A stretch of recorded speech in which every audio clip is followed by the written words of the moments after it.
Live from downtown Detroit, Local 4 News at 11 starts now. And you know what? This weekend's rain has left a lot of folks with those flooded basements. Yeah, the restoration companies are going to be pretty busy for the next few days. Priya Mann is in Southfield. And Priya, I know more than a few families are dealing with flood damage. And we spoke to one of them, the Thompsons. Just take a look behind me. Look at all that stuff sitting on their curb. That is flooring, personal effects that were all damaged by flooding. Now, they tell me they were taken by surprise. Their morning started off like it always does, trying to make a cup of coffee. Well, that's where things took a very different turn. I opened the door to go down to the basement to get some sugar, and I screamed, "Oliver!" The bulk of the water has been pumped out, but this morning the Thompsons woke up to a flooded basement filled with 1,500 gallons of water. Devastating. Yeah, this is 21 years in this house, and we haven't had to deal with anything like that.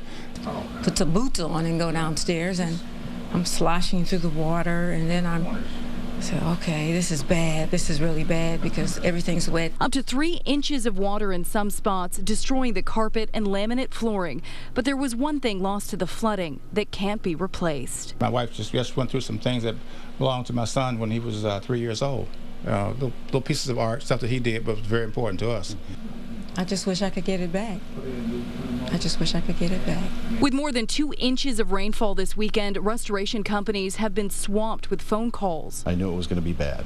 The calls started last night, probably about midnight, and they haven't stopped. We did probably about 40 jobs already. I had to reach out to my other crews that I bring in to help us when we're overflowing to take care of my customer.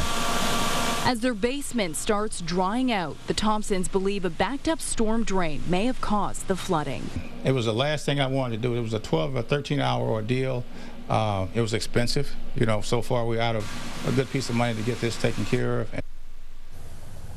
At this point, the Thompsons are just thankful today is behind them. They tell me they were surprised that they had a flooded basement because last year, after that historic storm, they were untouched. Their basement was fine. They tell me that just down the street over there, the city of Southfield is doing some curb work. They are wondering if that may have impacted what happened at their home tonight. They say they'll be reaching out to the city of Southfield tomorrow. Reporting live, I'm Priya Mann, Local 4.